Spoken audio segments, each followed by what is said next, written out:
7 says Miss Ghetto Girl. When you hear the word ghetto, what comes to your mind? I'm going to read the definition. Miss Ghetto Girl, she will fight for everything. And she will fight anyone, including her siblings, her children, her spouse, her friends, and her colleague. She is ready to use her fist at any time, and that is the only language she understands. She understands she has sometimes probably they have had a hard knock life, and they have had to fight for everything in their life. This girl we call the ghetto girl, it doesn't start when she's an adult. Most times probably they have had a rough childhood, a hard knock life, so they are used to fighting for everything. They fight for their food, they fight for their clothes, maybe they were bullied at school, so they turn out to be fighters. The only language they understand is the language of their fist.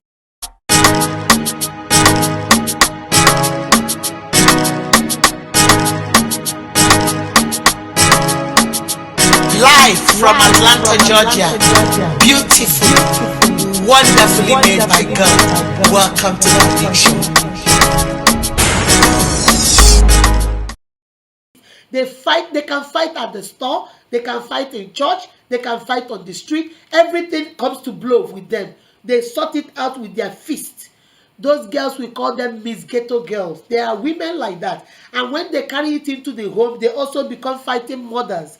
They fight the husband, they fight the children, they fight the in-laws, they fight everybody. So that is number 7 type of woman, the Miss Ghetto Girl.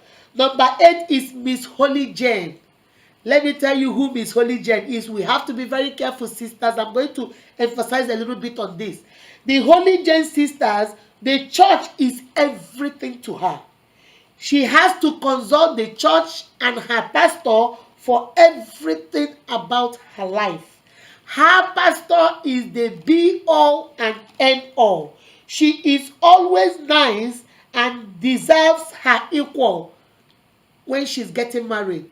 These Holy Jane sisters are those sisters that are married to the church. They are married to their husband, but their husband is the second man. The first man is the church. Not Jesus Christ, not the Holy Spirit, not God the Father. I say the church. The church is, if they cough in their house, they have to go tell their pastor. If there is no food in the house, they tell their pastor. Their pastor runs their home. Their pastor will tell them what to do. Their pastor will tell them how to treat their husband. They come to church and the pastor will never ask, where is your husband? Because the pastor is busy taking whatever they are bringing and is not bothered about what's going on. So most of those Holy Jane, there are so many of my sisters out there. That's all we do. You don't respect your husband, but you respect your pastor. You kneel down to greet your pastor, but you can't even say hi to your husband in the morning. You cook in your house, you package the whole food and take it to church and give it to your pastor and his family. But there is no food in the house for your children. Your husband will ask you, do you have money? I'm broke. Can you help me with one bill or the other? You say, oh no, I don't have any money. But you parcel your money and go give to your pastor as a gift. Or you go give to your pastor as an offering. Or you go give to your pastor as a love offering. But your husband is asking for help. You won't do it. Those are the Holy Jane sisters. My sister, that is not the way to go. Your pastor is not the Holy Spirit. Your pastor is not Jesus. And your pastor is not God the Father. So you have to be very careful. And most pastors encourage this. Most pastors encourage this. Then these husbands will not want to do anything with the church because they think that the pastor has taken over their wives. So this is number 8, the 8th type of woman. She is the Holy Jane. Everything is about church. Everything is about the pastor and the pastor's family. Everything is about giving them and doing this while they are home. Her husband, her children suffer for it. That's the number 8 type of a woman.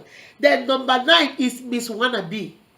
Miss Wannabe. I wannabe. So let me read the definition. She copies everything that she sees. She will do anything she hears a celebrity say or do.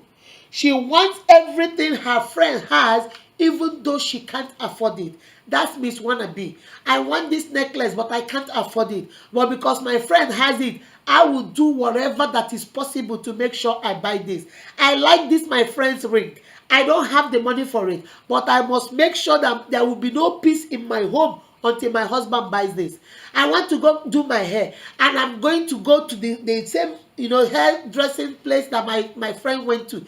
Even though it's expensive, it's a little bit above my means, but I am going to go there because I want to belong. I want to run with the Joneses. I want to be part of the Joneses. I want people to see that I have finally made it. I have arrived. This kind of a woman, no matter what you do, you're wasting your time, because she is not concerned about her family. All she's concerned about is the Joneses out there. All she's concerned about is all the people she want to be. All she's concerned about that is how people see her outside. So whether there is money, there is no money, it doesn't bother her. She wants to be who she wants to be. She doesn't want to be a mother and a wife here. She wants to be out there looking like her friends, looking like that celebrity she see on TV. She wants to cut her hair the way the celebrity has it. She wants to do her nails the way she's living her life through somebody else. So that kind of a sister is very hard.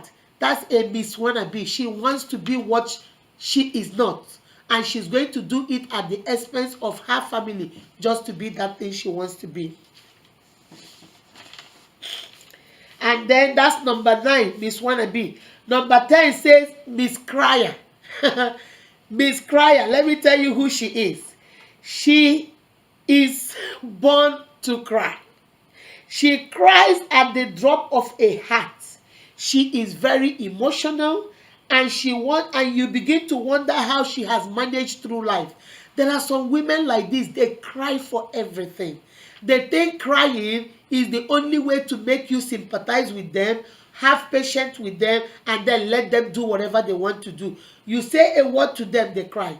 You want to sit down and reason with them, they cry. When they want something from their husband, they start crying, because they know most men don't like crying, okay? Most men don't like you to cry. So when they want to get something from their husband, they manipulate him with crying. When they want their children to do stuff, they manipulate them with crying. When they need something at their work, they cry and manipulate their bosses. They use crying as a weapon of manipulation. All they do is cry. Sometimes it's fake. Sometimes it's fake. I remember when we were growing up.